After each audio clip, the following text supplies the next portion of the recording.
Thank you very much. We'll take a few questions. Emerald, OAN. He just wrote me a very nice letter, unexpected, and someday you'll see what was in that letter. Someday you'll be reading about it, maybe in 100 years from now, maybe in 2 weeks, who knows. But it was a very nice letter. It was a very warm, very nice letter. I appreciated it. Okay? Thank you. Good, thank you very much. Mr. President, you seem to suggest yesterday that you are essentially committing to not spying on North Korea. Is that what you meant? Were those comments interpreted accurately? No, it's not what I why? meant. It's what I said, and I think it's different than maybe your interpretation. I think we're going to do very well with North Korea over a period of time. I'm in no rush. The sanctions are on. We got our hostages back. Our remains are coming back. You saw the beautiful ceremony in Hawaii with Mike Pence. We're getting the remains back. There's been no nuclear testing whatsoever. They'd like to do something. I did get, as I said yesterday, a very nice letter from Chairman Kim, and I think we're doing very well. When I took over as president, I will tell you, it looked like it was going to be war with North Korea. You know that. Everybody knows that.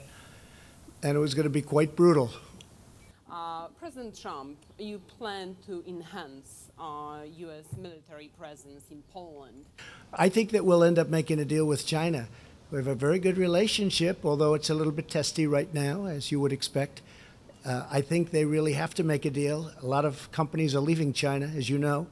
It's in all the reports, and they're going to Vietnam and various other places, and they're also coming to the United States to make their product because they don't want to pay the tariff. And there is no tariff if you do it in the United States. People don't realize that. They say the tariff, but there is no tariff if you don't do it.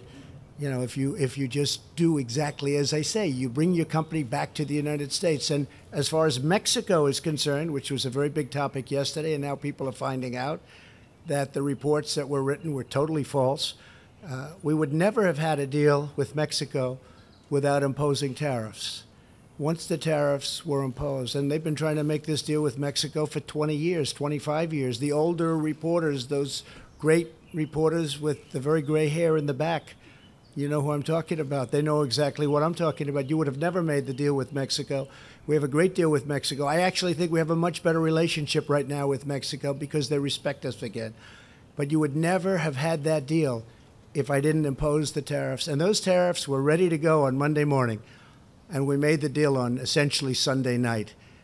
And that extra little page of the deal that you saw, that brilliantly, I had gained such respect for you people when I held it up to the sunlight and it was closed and you were able to read it through the sunlight. That was not anticipated. But regardless, you knew enough of what it said, and I didn't do it on purpose. But we have a lot of strength in 45 days if we decide to use that strength. Maybe we will and maybe we won't. But there's a lot of power right now on the border. And I will say this, Mexico is right now doing more for the United States on illegal immigration and all of the problems of crime and other problems on the border than the Democrats. We can solve our problem on the border in 15 minutes if the Democrats would sit down, straighten out asylum, which is a total mess, but very uncomplicated, straighten out asylum and get rid of the loopholes. It would take, Jeff, 15 minutes. Okay? Thank you. Please. But just my original question, sir, was, do you have a deadline for imposing the 325? No, I have no deadline. My deadline is what's up here. We'll figure out the deadline. Okay. Nobody can quite figure it out. Soon. How soon? We think fairly soon. We're doing very well with it. It's a complex situation, as you know. But